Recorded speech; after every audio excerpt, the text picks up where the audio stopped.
Should we make a game and just make money off apps? Maybe we should do that, Dan. Do you I know how to do that? I made a game and I lost a lot of money.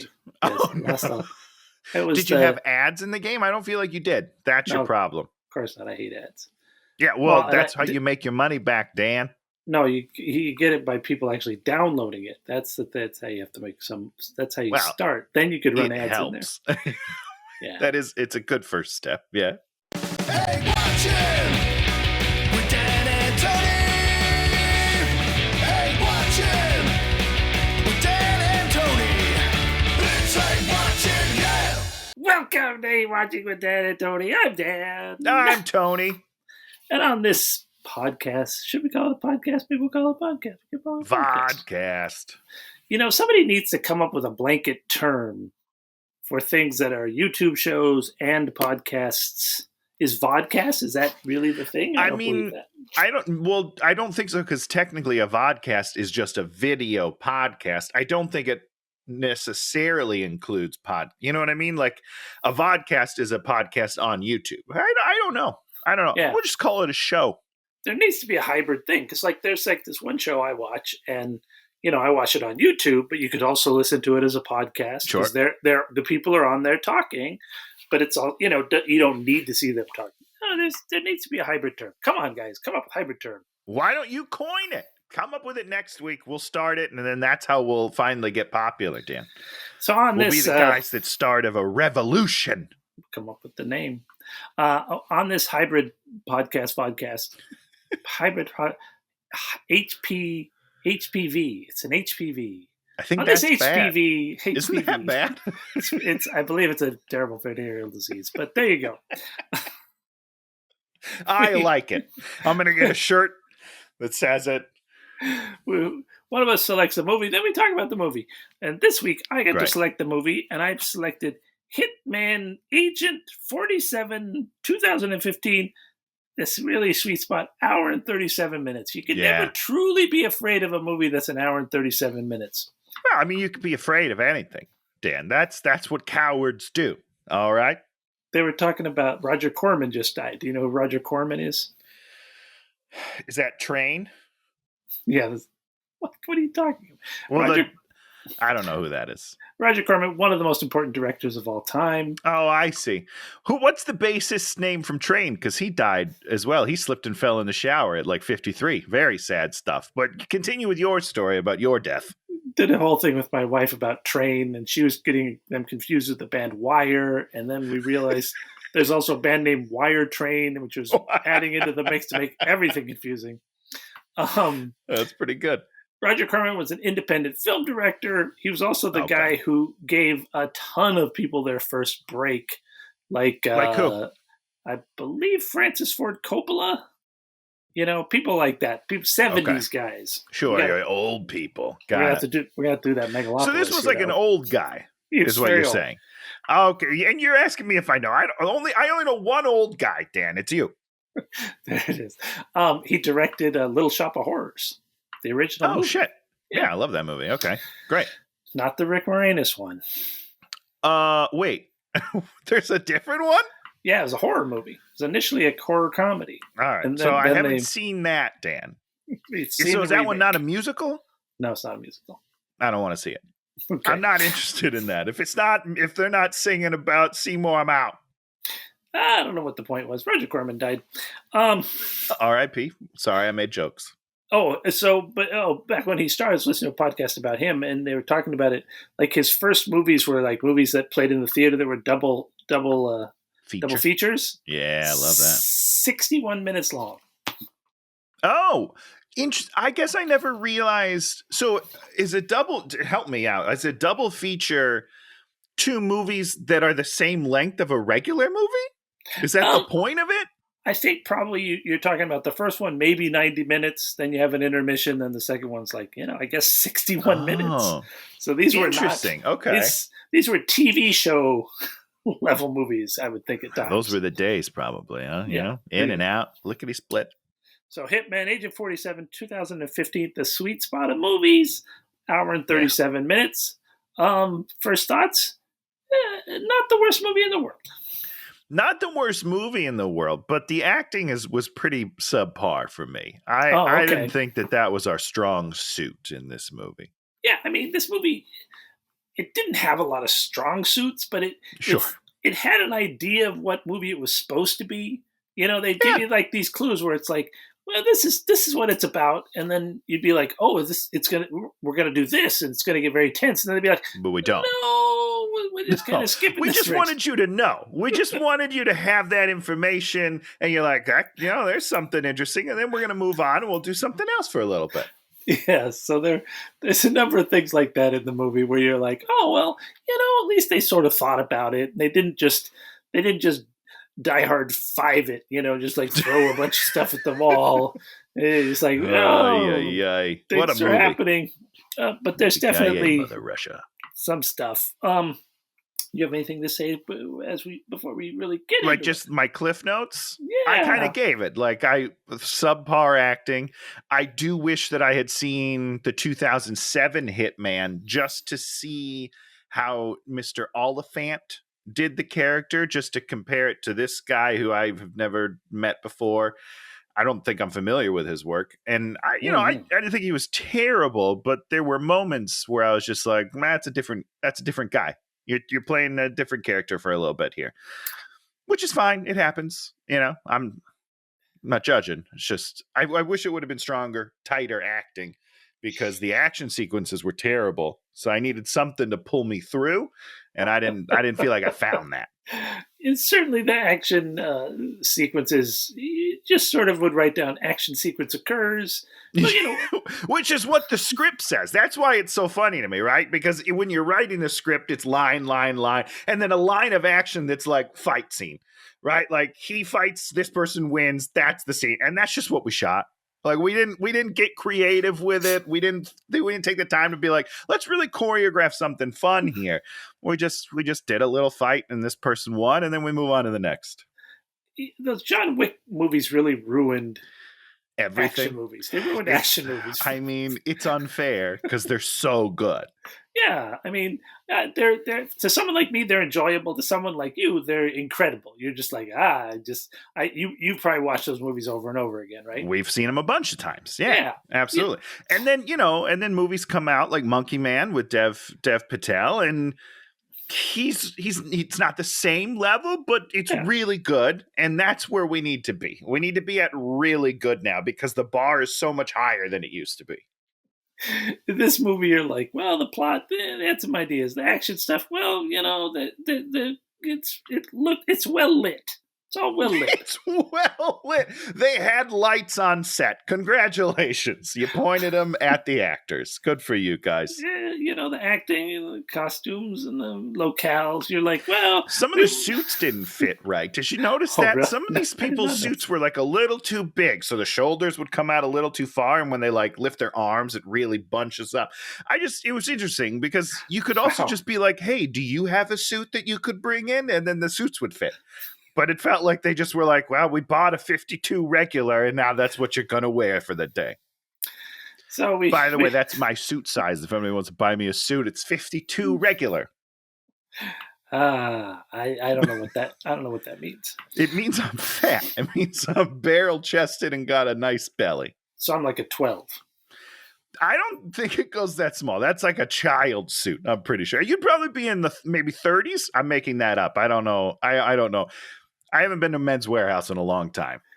Trust me, I am no longer in my 30s. We start off with a bunch of voiceover that's setting up the world. The history of man is defined by war. We're going to go create the perfect killing machine, the agent. No fear. No. Dan, yes. Whose voiceover is this? Who's telling me this information? It's a woman. No, I know it's a woman, but what woman? Is it the main daughter? Well, I'm going to get... No, it's absolutely not her. Right. So who's telling me that? I don't understand what's happening. We'll get to that. Okay. Put a pin in that one. I'm sorry. All right. Continue. So basically, this super scientist dude did this program. Then they shut down the program, and now they're trying to... Now people are trying to find the dude And to find the dude, you got to find this girl, and then that's going to let you find Litvenko, right? Yeah, right. That's what they try to tell you. Yeah. So basically, what we're going to have is we're going to have this thing called the Syndicate, who's Yeah. trying to get this guy, trying to just get him, not get him back, just trying to get him, right? Mm-hmm. Yeah. Okay, so they're trying to get him. Then we're going to have the agent who is hired and controlled by Donna? What was her name? Well, he has a handler. Right. He has sort of a East Asian sort of handler woman. Yeah. Who runs them? I assumed it was also the Syndicate. That's why I was so confused. They don't specify who runs the agents. And so you're just like, and so somebody's paying the agent to do a thing, and we don't know who they are. We never find out who they are, and they never even act like it means anything that we know who they are. I suppose you should probably play the video games, Dan. If you want answers to these questions, you got to play the video games. I assume. I don't know. I didn't play these games. These were not games that I ever ever tried. I don't know. So with the John Wick, that there's like this whole, there's all this. Well, they build out a world. They build out a world. This one, they're just like, he's just hired by someone for a reason, for stuff and things. Yeah. What the real movie would have been is like, the dude should have hired the hitman to kill him or something like that. You needed some spin at the end where you're like, oh, he hired them and that's what's happening. But instead, we have a hitman who's ostensibly trying to kill the girl to try to kill the scientist. Yeah. That's what we think's happening. Well, she's the secondary target and he's the main target. Yeah. So we're like, okay. So the Syndicate's trying to find him. Hitman's trying to kill him. So there's going to be some conflict. Yeah. Big time. In Germany, the agent is activated. And then he gets this building to get evacuated. Then these 3 cars go, and then he starts blowing them up. Right. Yep. I guess he somehow planted bombs because he knows where they're going to drive. Which is pretty shocking to me because there's no other cars on the street. So how would you know which roads they're going to take? I don't know. I really don't. Now that I think about it, I don't even know what the scene is about. Someone's getting to somewhere because eventually one of the cars goes down a little ramp in the middle of the road, and then it's somebody that made it to their base. I guess these people are syndicate people. Yeah, because it's like the main syndicate guy that then spends the rest of the time at his computer terminal. No, this is a different guy that's in the car. It's not him, I don't think. Oh, maybe it is him. I don't know. I haven't seen this movie in hours, so... Yeah, so he blows up because he blows up the dude because he's like, you won't find her, and then he blows up. He gets blown up. So. Oh, right. Yeah, you're right. It's a different scientist guy. Right, because there's that great line where the scientist guy goes, well, we already found the dad and he's hard at work. And then the next line is Hitman going, you didn't find him. He's not there. And he's like, shoot, you got me. It's really great dialogue. Damn. Just 10 out of 10 stuff. So, yeah, okay. So now we go to we see the syndicate headquarters guy at the thing, and then he's all like, find the girl. Yeah. We must find the girl. You're like, wow, aren't you already looking for the girl? I don't know. Some people are looking for the girl. Other people are just starting to look for the girl. Yeah. It's a bunch of girl looking. We meet the girl.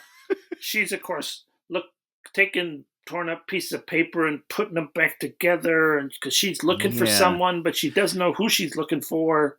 And then the librarian walks in, and you're like, wait, the library's giving you torn up pieces of paper to put together? Yeah, shredded paper. I don't know. There's all these weird bags hanging everywhere. You're like, that's kind of weird. I don't know what that means. I mean, it's super weird. Also, it's weird that she doesn't know who she's looking for. She just knows in her computer brain because she has a computer brain. Great. You know what? Let's take a time out from talking the movie and tell me about these mutants, because that's what they are, right? They're evolved humans or something. He put like bonus. He bonused their DNA so they're So he smarter. Jurassic Parked them. They're smarter. No, that's not what Jurassic Park is. Jurassic Are you Park. sure? Because they No. reptile DNA to make it work better. Yeah, no, they got old. They had old DNA, then they had to sort of glue it to like reptile DNA to make it work still. Great. That's what they did in that. And this movie is different because he's just making up DNA. He's made better DNA. So I don't understand how that works. If it's not like gene splicing or whatever, where he's like putting in other DNA into our genome, you can't just make DNA, can you? Yeah, you can sequence DNA. Yeah, you can.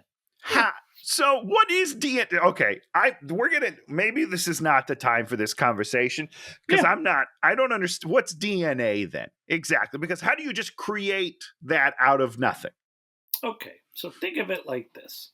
Uh-huh. Do you know how atoms work? I know that we've split the atom. Okay, so like an electrons, atom, like salt is NaCl, right? Right. Yeah. So what that means is there's a sodium and a chlorine atom, and they have a little bond between them. So those two guys live together, right? It's probably a covalent bond. Could be. I don't know. I don't remember the bonds. Then if we do something to it, we go hack, and we split them apart. Then you're going to have a little bit of sodium, and you're going to have a little bit of chlorine, right? So you have some salt, then you cut them in half, and then you have two different things laying there, right? Great. Okay, what DNA is, it's this thing like that, but it's all these little ones connected together. So it's, I think it's 64 or something. What are the ones? This is what I don't understand. What is connected together? Because it's not elements. Because atoms are elements, right? Like I can understand that because someone's told me that that's what it is. I think they're little proteins. Okay. So it's a bunch of little proteins, and I think there's like maybe 4 or 5 different ones. And then depending on A plus A, there's an A and B, then there's a B and C, then there's a C and L, and so it goes tuk, tuk, tuk, tuk. And so all those things add up to a unique structure, right? And that structure, when you put it into the primordial, like a living thing, it starts saying. So that's where I get confused. It's a blueprint. But okay, exactly. Yes, it's a blueprint. I could do it on a computer, right? Sure. So I could come up with the sequence. It'll give me that weird spiral thing that they always talk about. How do I put this into a living creature? Oh, how do you get that cooking? That's what I don't understand. Where are these proteins coming from then? If that's what they are, like I don't understand. Science is above me. Here's what I don't think this is possible, Dan. That's all I'm going to say. Well, the idea is if you take an unfertilized human egg, right? And then like what the sperm does is it's like, okay, here's some DNA, and that goes into the egg. Sure, it gets on in there. The egg has a little pile of DNA, and then the DNAs go, we love each other, and they get together. So just to be clear, you're saying that the way that an egg gets fertilized is that the sperm falls in love with the egg? Well, yeah, it goes in there, and it's like, here I am, and then the egg's like, I've been waiting for you.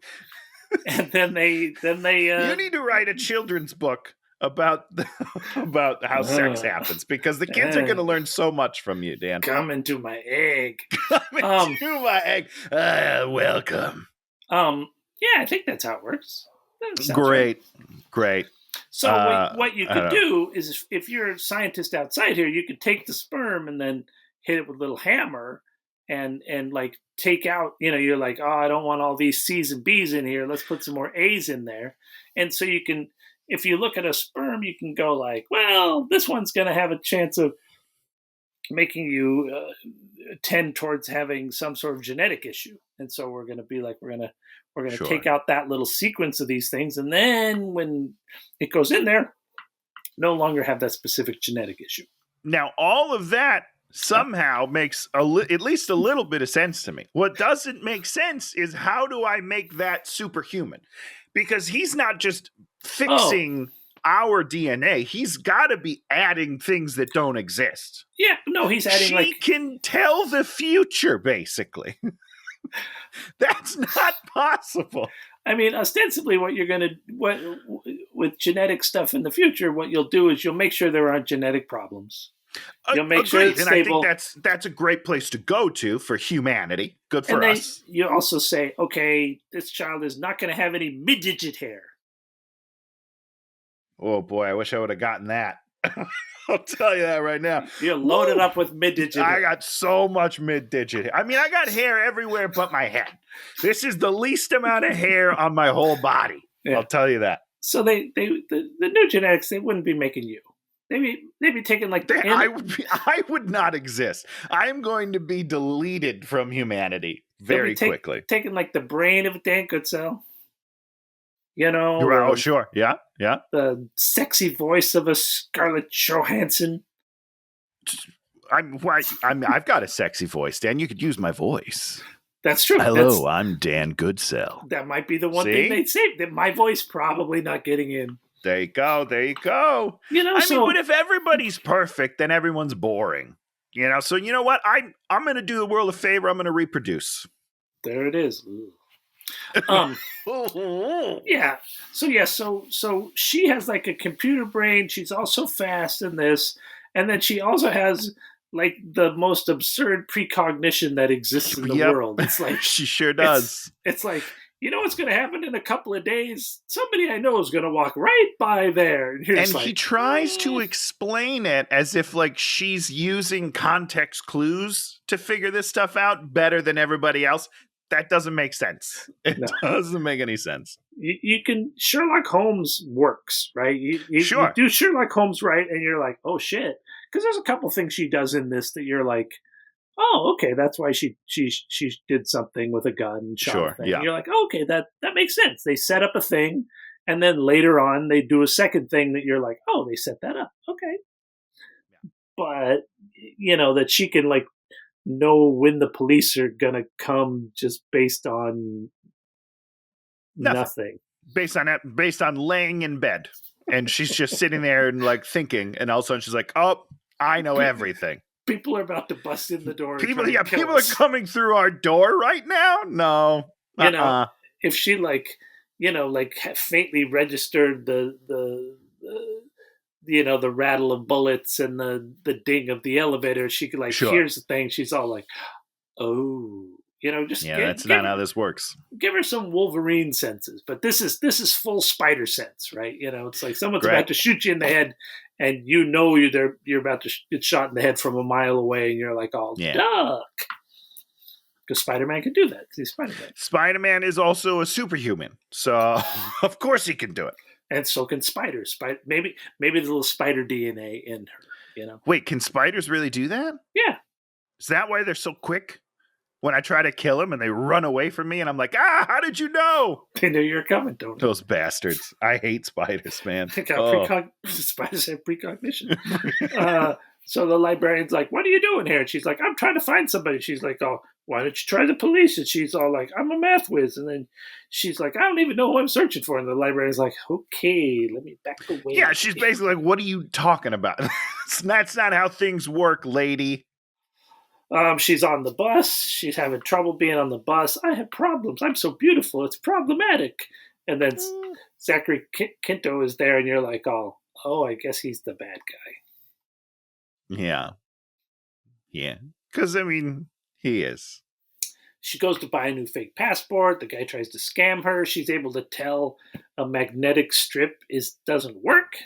Well, probably because she saw in the future her getting arrested. In 6 months' time, she's like, I'm going to get arrested. I wonder why. And then reverse engineer it because it's the bad passport. Now, this is one of my favorite parts of the movie, Dan. This is one of your favorite parts of the movie? This is just great writing, okay? So she realizes the passport doesn't work. Yes. And she's like, hey, I need a new passport. This one doesn't work. And he's like, if you want a better one, you need to pay more. And then he starts walking away. And she goes, or I can tell everyone that you sell bad papers. What else would he think would happen? That's the only thing that would happen in that situation. How does that change his mind? All of a sudden, he's like, oh, I never thought about you telling everybody that my product was bad after you got arrested from buying it. Of course, that's what's going to happen. You're living off your reputation.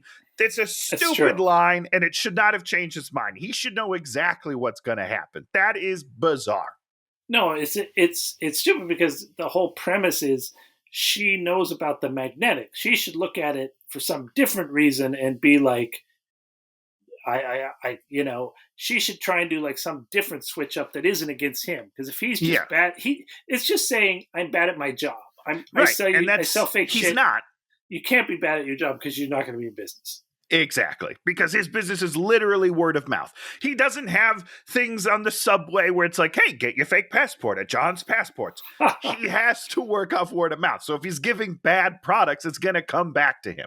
And it's very weird. These are actually, you never do that with this character because he's not the guy with the gun. The person standing outside is the guy with the gun. 100%. Yeah. And that's what they're going to do. They're going to come back with the gun and fucking kill him. Murder you. Yeah, because you just got them in trouble. You couldn't do your one job, dude. She super senses a domestic assault and then pulls an alarm, and then the police stop the domestic assault. Oh no, Yeah. lady is allowed to run away. Yeah, she's walking away and she smiles at her as if now they're best friends because that lady has no idea what she did. The hitman now goes like this, boop, boop, boop, boop, boop, boop, boop, and then sees her picture somewhere, and then he sits down with his guns and he's all like, "I'm gonna wait until I gun you." Okay. Yeah, he's got a weird thing with those guns. I don't know what's going on. Sexy guns. She goes to her shitty hotel. There's the classic wall of clues. And then she has memories, and then she takes pills to tamp down the memories. I can't deal with these memories. Yeah, what kind of pills do you think those are? Some sort of psychotropes? No, they're probably depressants. Oh, all right. Right? Wouldn't you take depressants if you had a lot of things I don't know. I wouldn't take anything if I could see the fucking future, Dan. I would just do it. I would make so much money.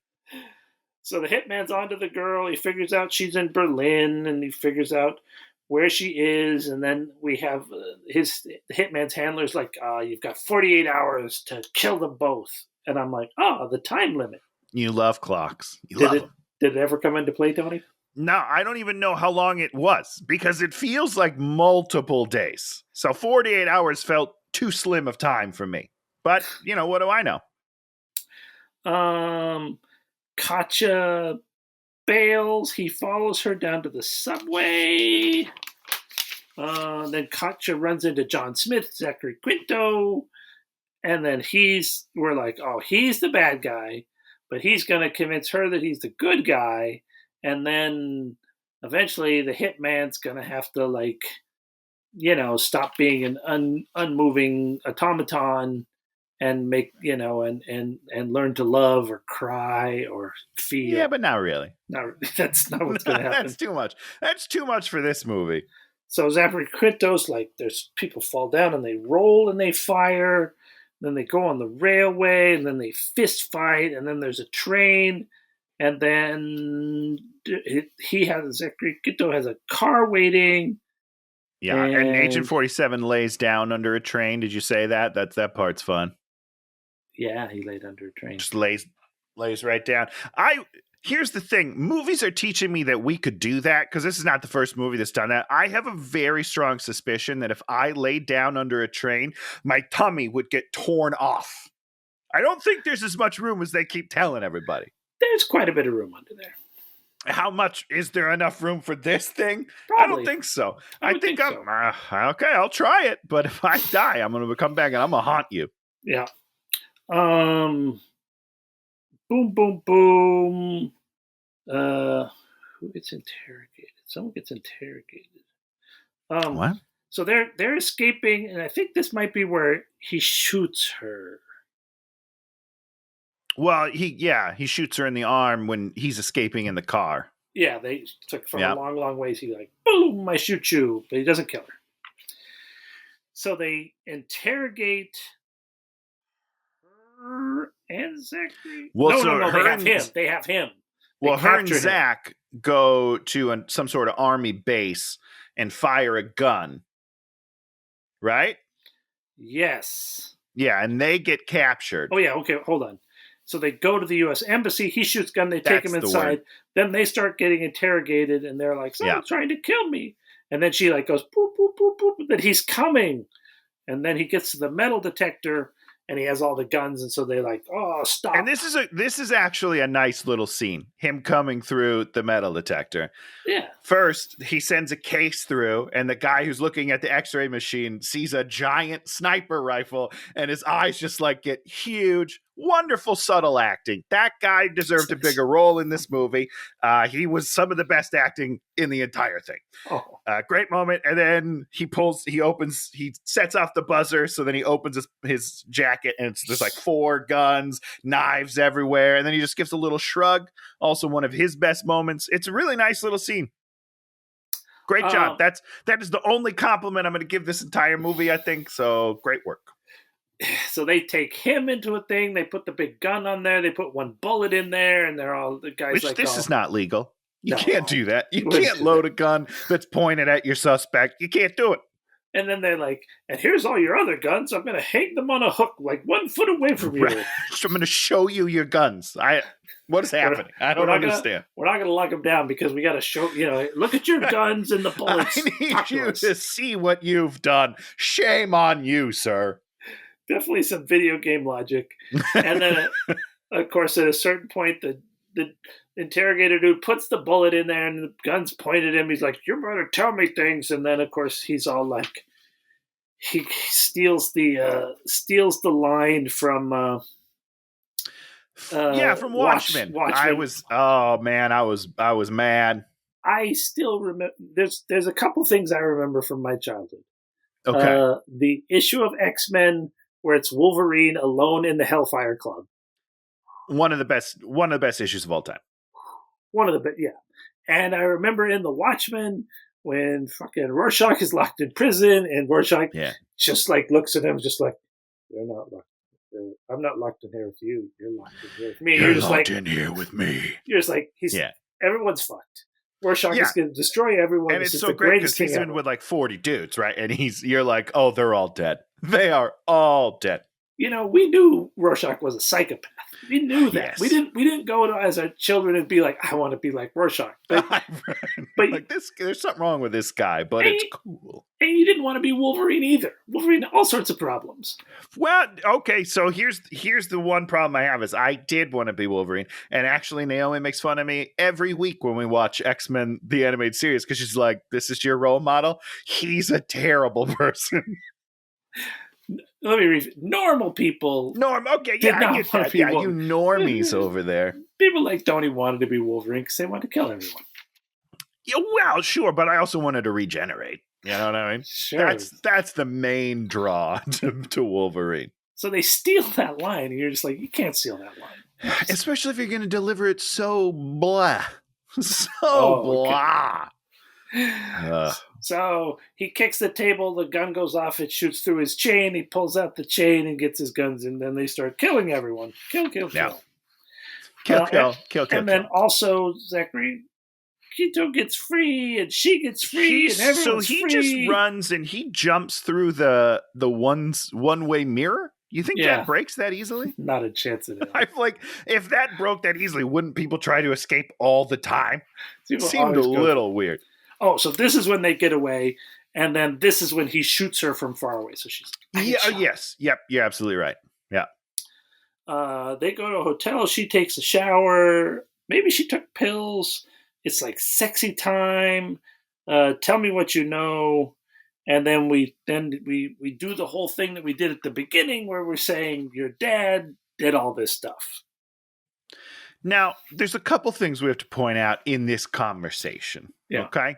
Number one, she goes, "What's your real name?" Yeah. He says, "My name's Brian." And then in the very next line, she calls him John again. Why did she ask him what his real name was if she's never going to use it in the whole movie? What was the point of that from the movie? That's good. There's That's good. Zero point. That's good. My name's Brian. Well, John, tell me what are you doing? What's going on here? So that was upsetting. Number two, little tears should have got it. My name's Brian. I just told you, John. Should have gone in the bathroom and been. For once, I mean Brian. And you know what? Quinto could do it. That guy, he's got some range. He could pull up a tear. Oh, he's a good actor. I like him. Yeah, he's great in Star Trek. Oh man. Nothing to do in this movie. Very sexy spot. Well, sure. Yeah, nothing to do with this. Well, but who does? You know? I know. And then the other thing that's more character specific is he tells her that her father has bioengineered her to be superior, whatever the words he used. And she was like, what? What are you talking about? She doesn't know she's different. Yeah. She can see the future. She thinks that's normal. She thinks everybody's walking around seeing future memories. Maybe. It's just ridiculous. Just make her just be like, oh, my father did this. That would make sense.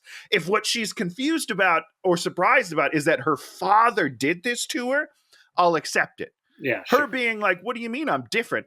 Nope, not acceptable. She should say like, I've always felt like I was different. Sure, like when I tell the future. Everyone else doesn't know what's going to happen next. It's so weird. Let's see. There's 5 skills. I was afraid. She pulls out her map. I love this. She has this thing. I'm like, oh, okay. And it goes. Yes, it's a giant map. But Dan, what precedes that? Do you remember? What happens right before it? A lot of kissing. So much smooching. It's unbelievable. No, what happens? No, he's explaining to her why they're chasing her. And she goes, they think I can find my father? That's absurd. And then the next thing she does is pulls out a giant map of his entire life from her bag. Why is the line in there where she's surprised that they think she can find her dad? This whole conversation is weird. She's surprised by everything that is just blatantly in front of her. It's so weird. But yes, the map itself was cool. You know, that's the thing. They never want to let characters be like a character like her. They want her to be completely indecisive about everything, sort of like, what? How could this be? I've never heard of such a thing. Yeah, you know, you're looking for this guy. Yes. You're right. You've been searching for him for years. You have a giant map in your bag. Of course, they think you can find him. Yeah, and she should say something like, I might have the way to find him. She unfolds this gigantic map. There you go. And then she does her science because then she finds him in like 30 seconds. Yes. So she's shocked that they think that she can find him. She pulls out a giant map of his life, looks at it, and is like, he's right here. I know exactly where he is within a block radius. This actually is one of the better parts of the movie because part actually makes sense. She asks him about the father. Yes, she gets some information. Right. Like, what languages does he speak? What are his hobbies? This one. What's his favorite restaurant? And you're like, his favorite. He probably lives near his favorite restaurant. She goes, what did he like to do? What did he enjoy? And his answer was orchids. He liked orchids. You know why that is? Because orchid crossbreeding, it's a big genetic science. Well, of course I know that because I play Animal Crossing, Dan. You got to crossbreed flowers to get some really fun, like pinks and purples. It's beautiful. Black. Oh, yeah, it's good. And then Agent attacks, right? Yeah, Agent attacks and kills John and takes the girl. Now, let me ask you a question, Dan. Do you remember blood splatter when he gets shot? It's your last. I don't know. This is my last question? It's your last question. I've written down so many more. I'm going to have to figure out how to phrase it as a statement that you are forced to answer still. I remember blood, like a squib of some sort when he gets shot. But then later when he's getting shot, he doesn't splurt. So I was a little confused. As I thought this was too misleading. Oh, maybe he wears like a special shirt that has fake blood squibs on it? Has blood in the lining so you think he's dead? That's brilliant. I mean, honestly, that's smart. And like this time when he gets shot, he gets put out and it's like out till they escape. Every time else he gets shot, he's fine. He goes like this. Oh, I'm not even sure he does that much. I don't think he moves at all. He's fine. He's pretty Wolverine-y. Sure, but at least Wolverine takes the, you know what I mean? Like he still takes the impact of the bullet. Your shiny metal skin doesn't stop the impact of the bullet, right? Well, if you have enough metal in you, you're like so solid. You're not even gonna move. You're so heavy. Is that what you're saying? You're stuck to the ground. Like you shoot like a concrete wall, and concrete wall's like, no.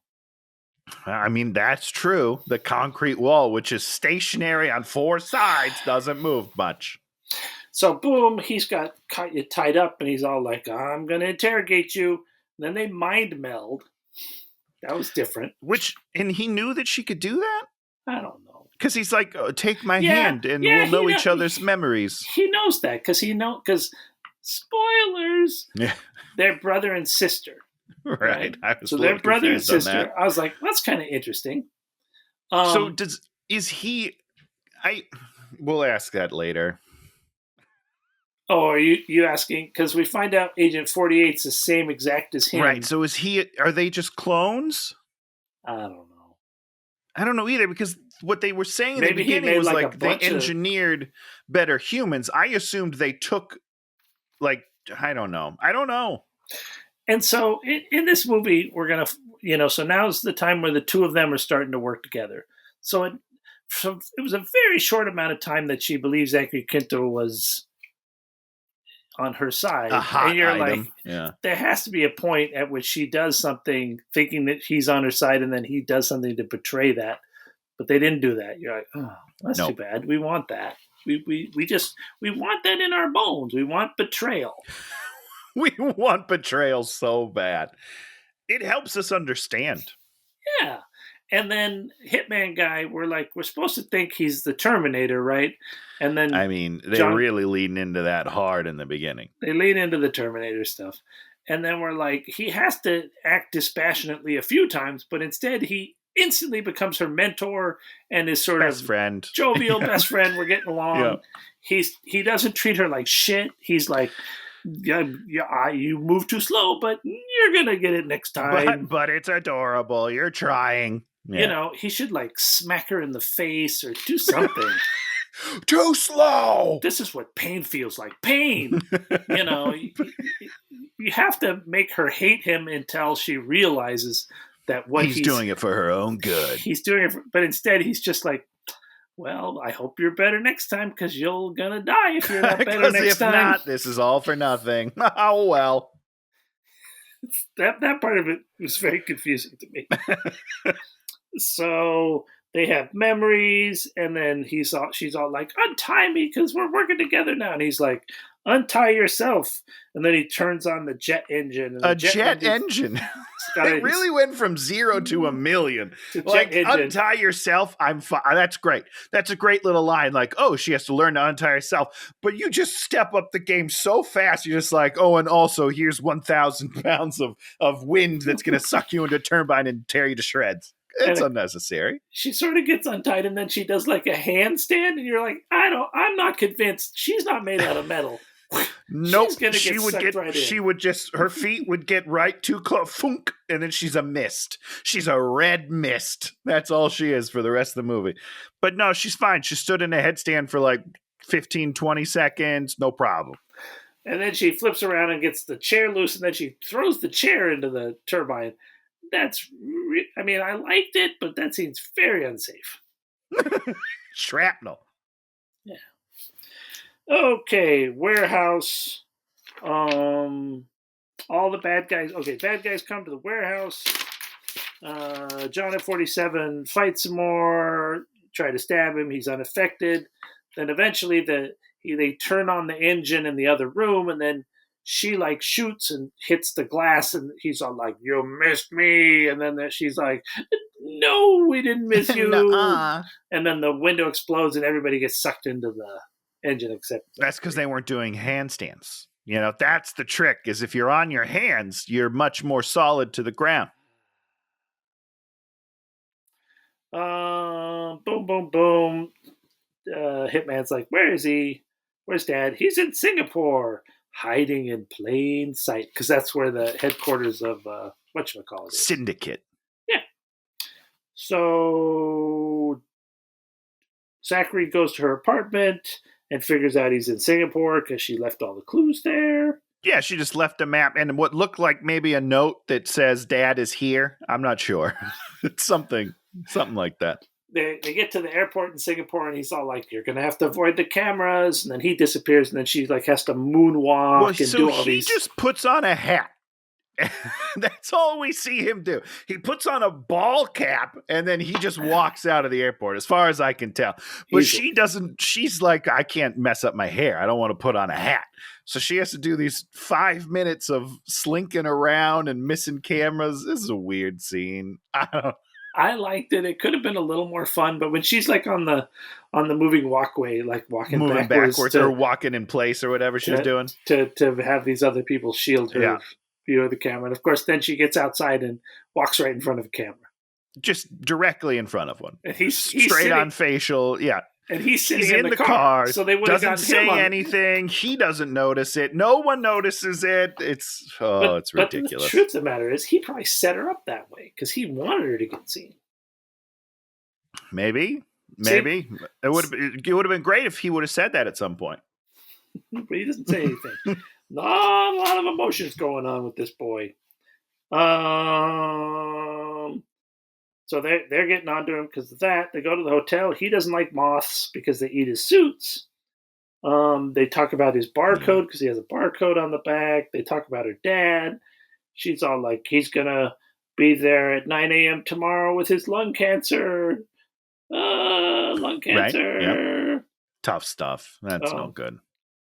Then he's all like, she's like, can you feel love? He's like, sometimes it's better not to feel. But he doesn't say it like that. He's just like, sometimes it's better not to feel. Yep, because he doesn't have like a cool voice, which is, it's unfortunate. He doesn't have a cool voice. Yeah. And then she doesn't buy it. And then he's all like, are you asking me or acting yourself? And then people can change. And then he's like, don't put your faith in me. And then he's like, I need to sleep. And then she goes and does sexy swimming.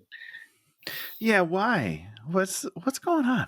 There's just some weird choices. There's a couple times where you're like, somebody's going to get it on. And they like, don't. Nobody gets it on. Just if you're looking for that in this movie, it does not exist. It would have been weird if you got it on with Hitman. Well, it would have been a real Luke and Leia situation at the end.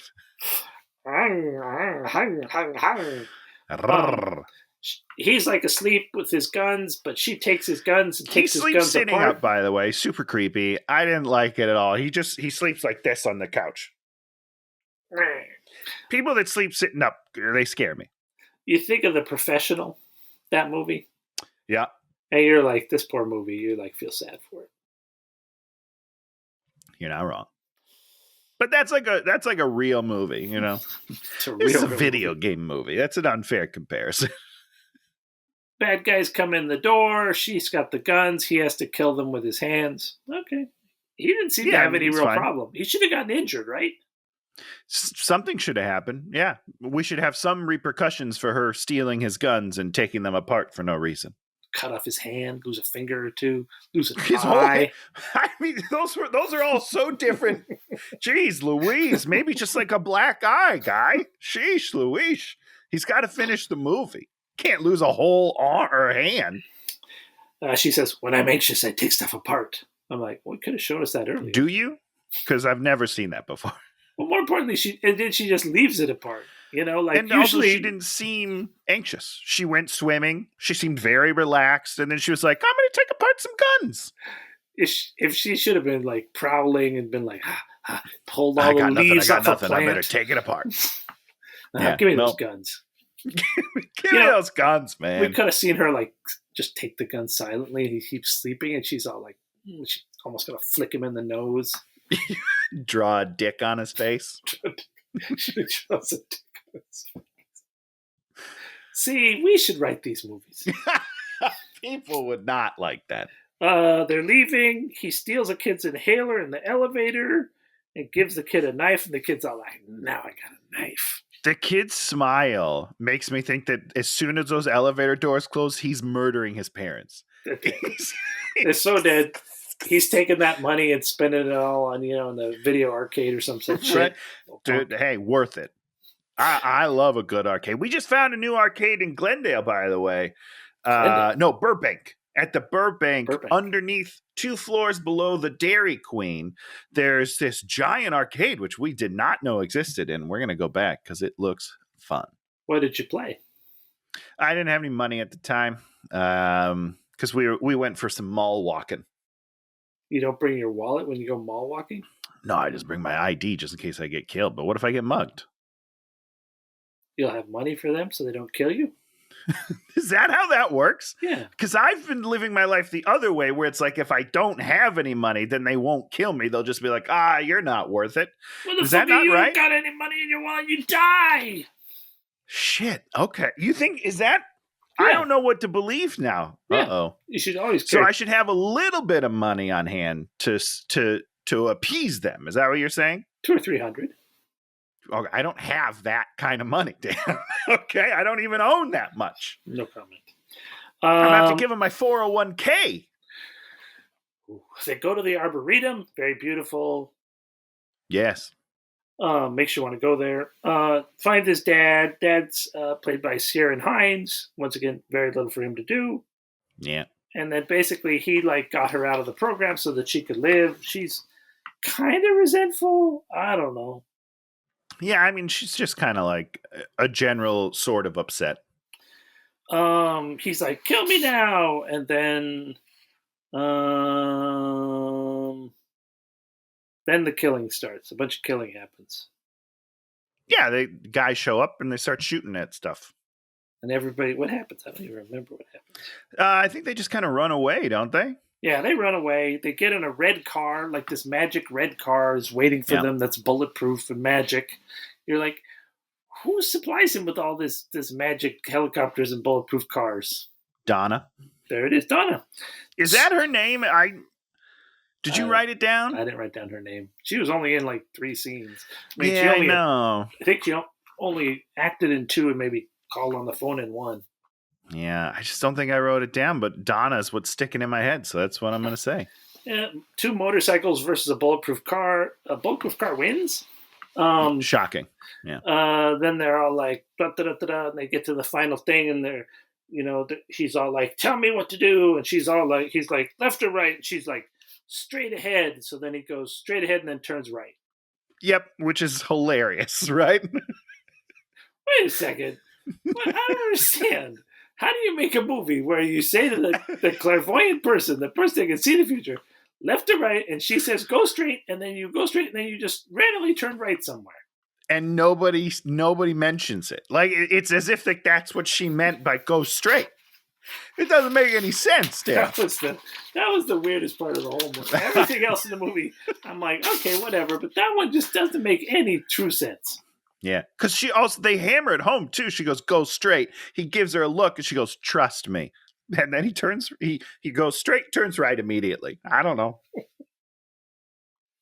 Who knows, man? Like, how do you make your movie? And I mean, isn't there one person at some test audience that goes like, "Wait a second, how is that going straight?" I didn't like when she said "go straight" and he went right, and it was fine. Okay, that's a good note. Thanks, pal. Okay.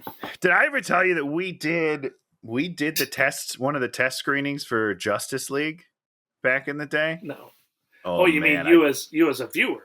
Yeah, as a viewer, Random I got to go to that. I tore that thing apart. I wrote like my notes were covering both sides of the page. The guy was like, okay, we're done. We're all out. Everyone was out of the theater. I'm still writing shit down.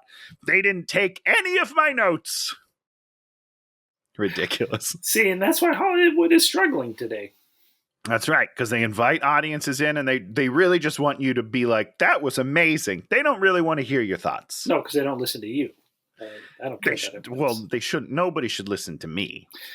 So they're like going, and then the things are coming up out of the ground. They're just like, we're not going to make it. And he's like, we're going to make it. And then they just, of course, make it. He doesn't do anything to make it. You're like, okay. Yeah, he was just driving.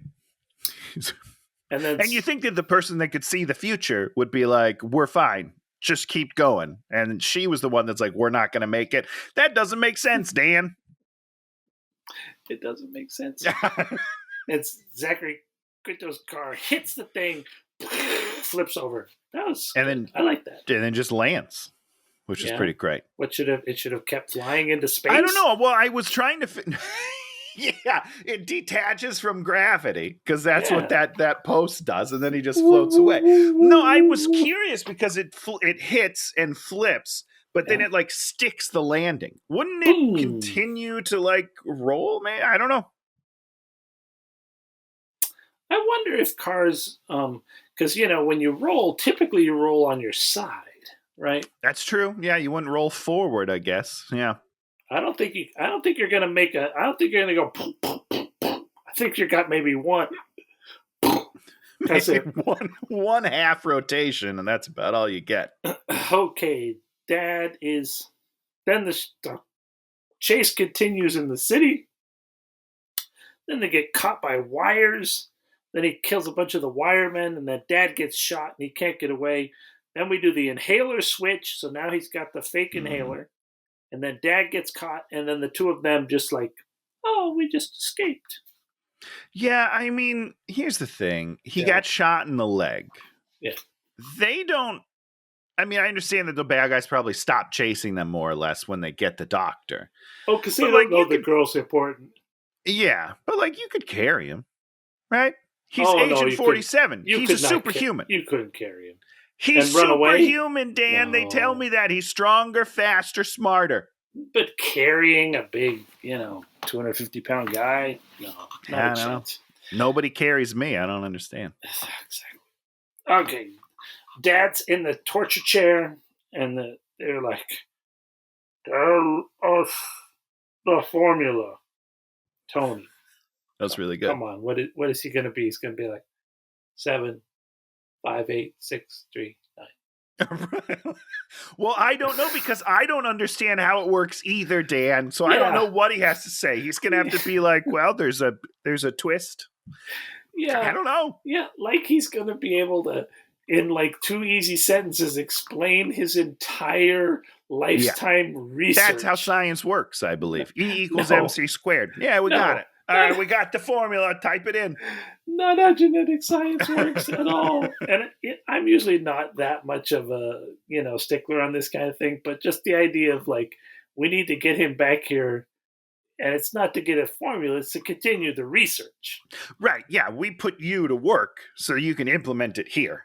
That's how that works. Back in the old, who Flash Gordon is. Have you ever heard of Flash Gordon? Of course. Yeah. Back in the old Flash Gordon serials, they go to the planet, and there's Ming the Merciless, and there's Professor Zarkov. And what does he do with Zarkov? He puts him in the lab and puts him to work, or terrible things will happen to him.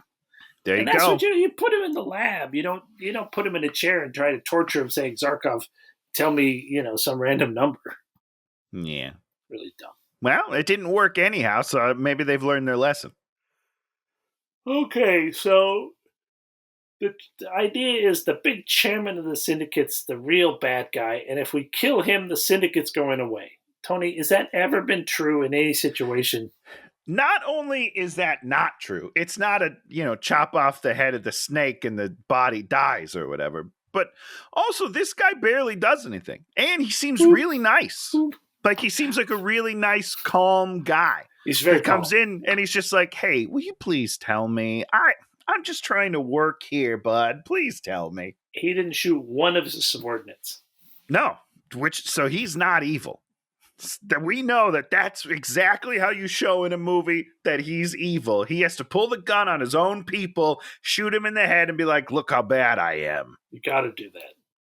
This guy's basically a good guy. So he's down there chatting him up like, you're going to give us the info, right, bro? Come on, bro. Come on, bro. Agent 47 calls in and has completely hacked everything that they ever did, even though they could have never done that before. And I was like, that's what the inhaler is about. The inhaler, he snuck the inhaler in, and the inhaler did all. Oh, it had like a microchip that allowed him on the inside. Yes. I was like, I see. That would have been smart. That would have been nice. I'd have been like, that makes sense. But now it doesn't make sense because that's not what the inhaler's for. Well, maybe it's two things. Maybe it's a bomb and a microchip. Could be.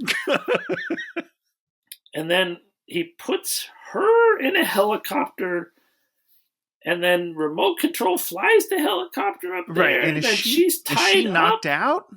Because she kind of does a weird wake up thing. He did knock her out. He poked a pin and he drugged her. Oh, when they that's were right. In the market. That's right. Yeah, he acupunctured her. Yeah. But somehow she wakes up in the helicopter right at the right moment, and they're all like, the girl, I've got the girl in here, and she's the DNA that you need.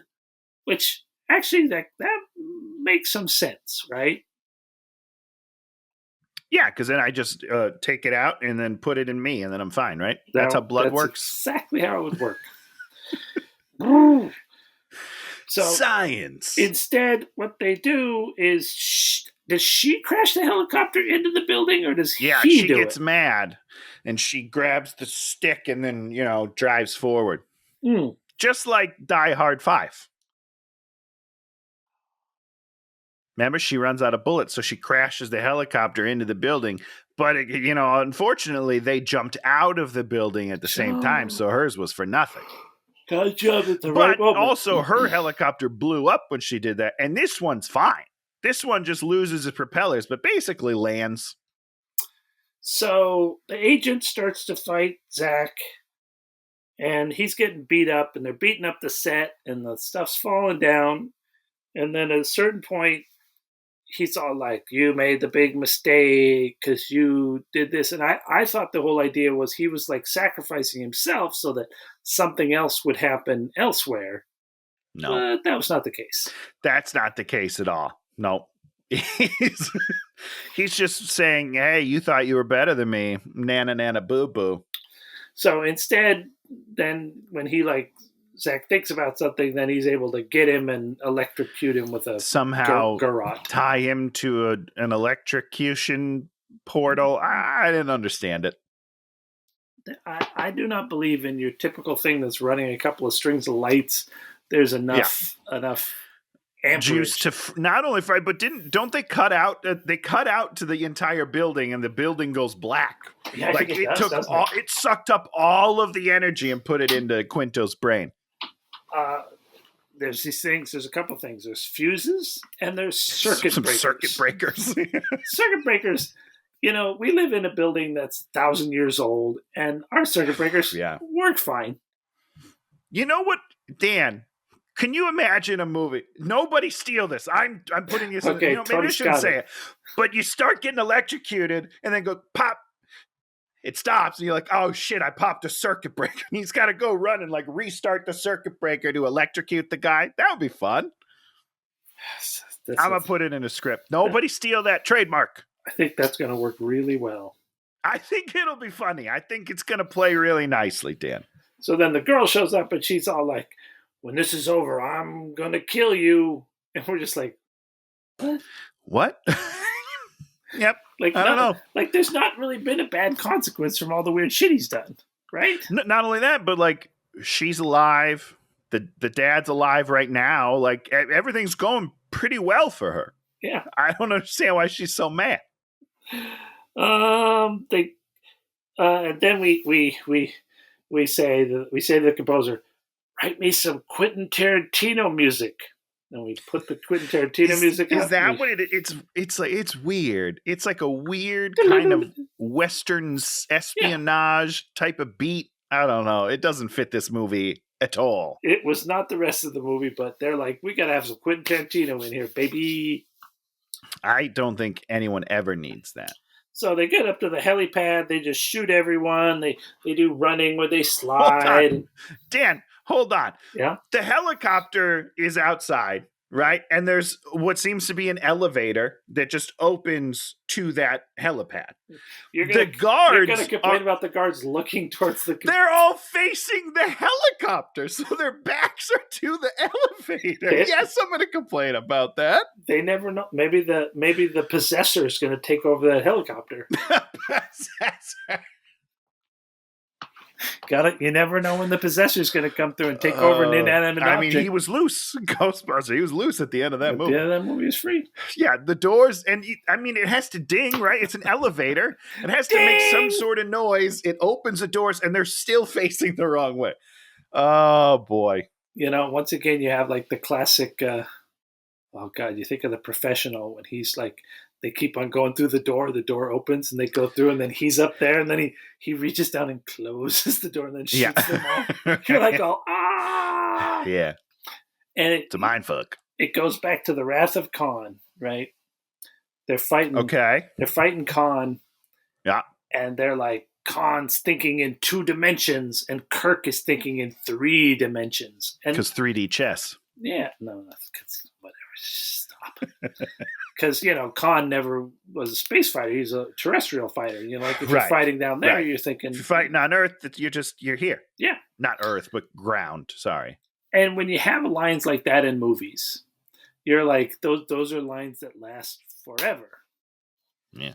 Yeah. Just like, I'm not locked in here with you. You're locked in here with me.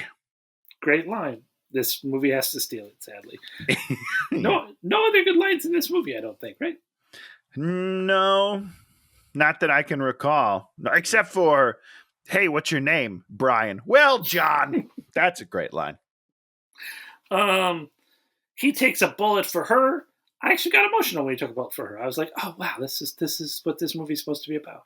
Sure. It's It's not nice. really, Well, but it's that's a fine. nice moment. Yeah, it's a nice little moment. So they fly away, and they're too far to shoot. Which, of course, something like a helicopter. You can't shoot that. I don't know. I've seen it happen. Okay. And then the dad pulls out the inhaler, and then he knows it's a bomb. How did he know it was I a don't bomb? know how he knew, but he knew immediately that this was going to explode him. Bomb. So he just taped the word bomb on it. That actually would have been smart.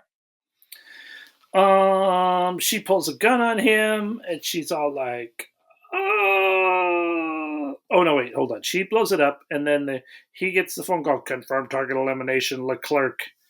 And then they're like, did you kill the second one? And then he's all like,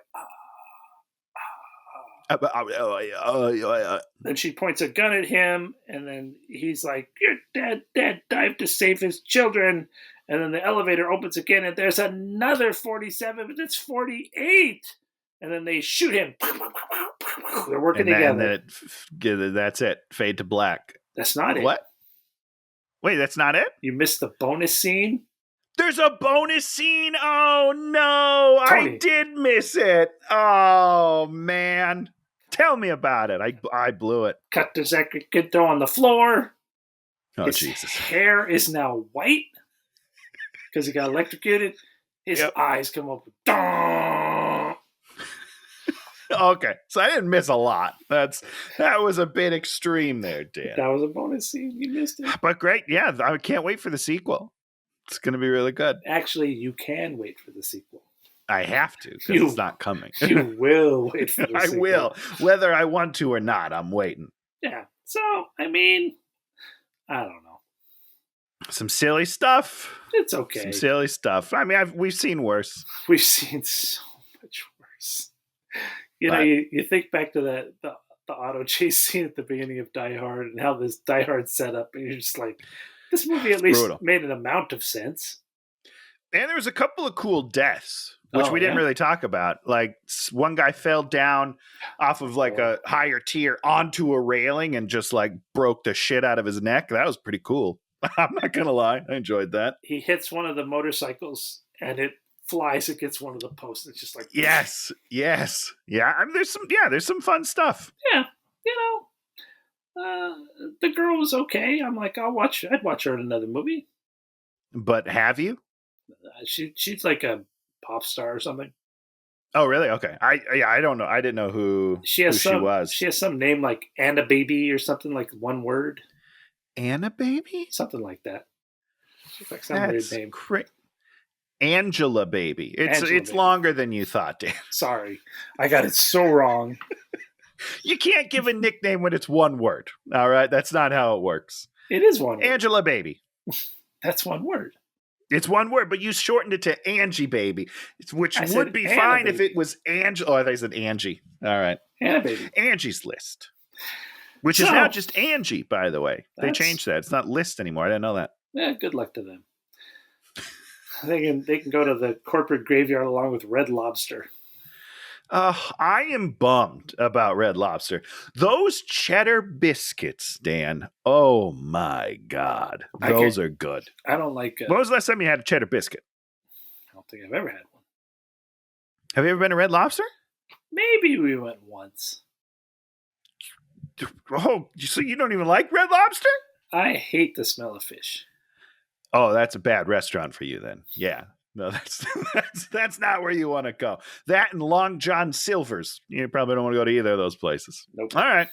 Well, listen, I don't know if they're still selling them in stores, but they did sell them in stores for a while. But if you can get your hand on some Red Lobster cheddar biscuits, it's worth it before it's gone forever. Well, as long as they don't have fish in them.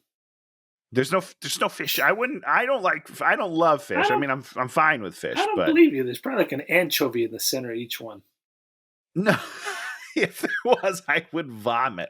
But I would also try to get you to eat them. So you're not wrong in assuming that I would do that, but I'm saying, hand to God, I enjoy the cheddar biscuits, and you would too. There it is. Yeah, so, hopefully they made a little money on this movie.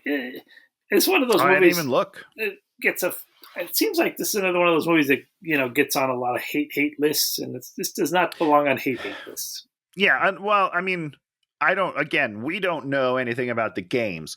So if you're a fan of the games, it could have gotten it all wrong. You know what I mean? Hard to be sure. When did the first Keanu Reeves John Wick movie come out?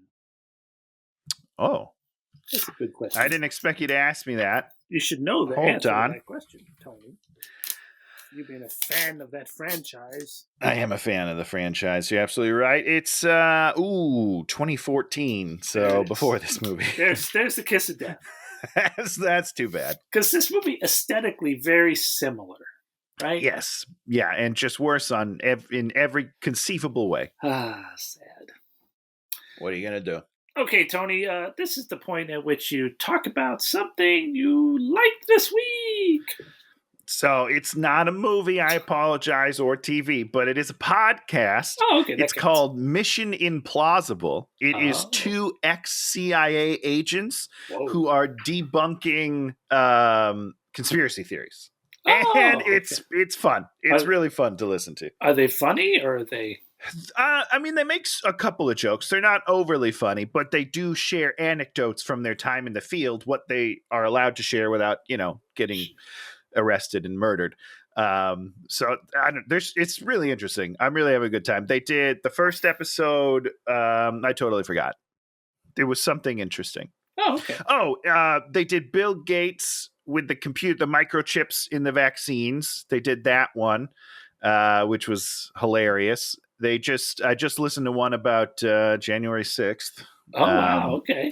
But yeah, there's some cool stuff. It's interesting. I would recommend it if you have any interest in conspiracy theories or just listening to two guys that spent almost 30 years each in the CIA, which is very interesting. Doing real stuff and doing real espionage shit, and it's cool. Cool. I started the new Disney Plus Doctor Who. I didn't. Is it a cartoon? No, it's the new guy. The new guy. It's on Disney Plus now? Yes, BBC did not have the money to keep on making it at the level they wanted to make it at, so they went in with Disney. Wow. And it's on Disney Plus. I didn't know any of that. Okay, that's cool. And they got a new guy, and they brought Stephen Moffat back, who's the producer that was sort of before this last maybe one or two producers. And I got to say, I stopped watching under Peter Capaldi, and I didn't watch much of Jodie, what's her name? And I love Peter Capaldi, and I love her. And I just it was just a show. It wasn't the show that I wanted to see. And this shows right back to being real Doctor Who. Interesting. Where there's just a lot of real Doctor Who-y kind of things where, Doctor Who's like, Doctor Who-y. This is not happening on my, he's the guy that's like, I'm going to figure out a way. And these episodes are insane. The Christmas one, which was the first one, the second one, insane. I didn't watch the third one. I skipped to the fourth one because I've heard things about the fourth one. I wanted to watch it. And, you watch things so weird sometimes. You can't just skip things. Yeah, you can. Let me explain something to you. You can. Okay. Key point being new companion great. And this new guy is he's just dynamic. You're just like, okay. When people move into the Doctor Who role and just are like, this is my role. Everybody shut up. You're like, yeah, thank you. Thank you for this. Okay. Maybe I'll give it a shot then. Yeah, to watch the Christmas one because I can't even tell you what happened. It's just all right. Beyond insane. Okay, Tony, what do you got for us next week? I've been waffling all day. I'm not gonna lie to you. There's two things that I really want to do, but I think I'm gonna go with the one that's more recent. Oh yes. So I want to go back to 2019. Oh. One of my best friends, Will Smith, did a movie with himself, and of course it's called Gemini Man. Oh. And I don't know. It's interesting because the Rotten Tomatoes is very skewed. It's got 27% critic score, but an 83% audience score. Mm. But the trailer looked terrible. It looks like the young one looks terrible, right? He looks. It looks so like I like a need to see it, monster. and it's been 4 years, and I haven't watched it on my own. So this is how I get these things done. I force us to watch it. We're ready to Gemini Man it up, baby. Gemini Man. Yeah, there's still a lot of movies we need to do. Yes, there are. I got a good one. Not need to do, get to do. It is a privilege. I have one for my next pick that I'm very excited about. You don't seem excited, Dan. You seem so excited. You seem defeated by it. I'm very excited about it. I almost was going to preempt you and not let you make a pick this week, but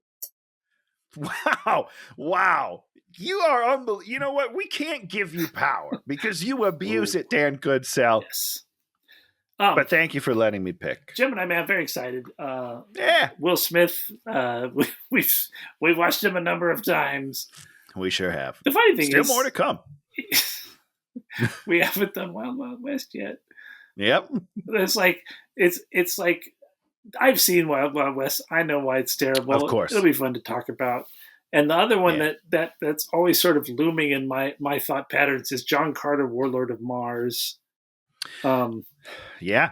I always get these streams on not streams, things where people talk and they're like, you know what movie was really good that everybody craps on? John Carter, Warlord of Mars.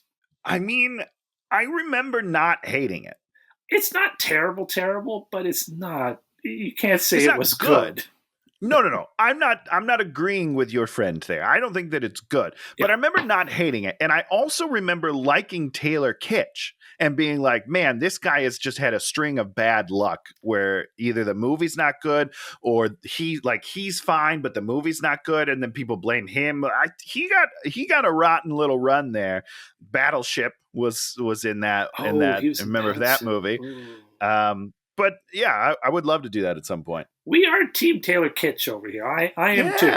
And he's not terrible in John Carter. You're like, okay, it's just the movie's weird. You're just like, ugh. You know, because it's Disney, right? And Disney, well, they don't know what they're doing. Just watch the Star Wars films. Oh, Star Wars. I love A New Hope. Oh, no, The Force Awakens. Oh, that's a Freudian slip. That's the other thing people need to spend 4 hours doing is watching the new Jenny Nicholson takedown of the Star Cruiser. You know what Star Cruiser is? The ship in Star Wars? Disney, at Disney World, opened a hotel called Star Cruiser. Oh, yeah. No, I do remember that. Is it still open? No, it closed. And yikes. She went. And so she just put up her latest video, which is 4 hours long, where she deconstructs That's the a lot. beginning, the end, her going on it, how it didn't work, why it didn't work, why it couldn't work. And it's super the video goes pretty fast. And she's like the queen of the takedowns. And I was just watching her Rise of Skywalker takedown. Because they're like podcasts, so you can just put them on and just have her roast. Sure. She just roasts the hell out of these things that do not have plots that, rises.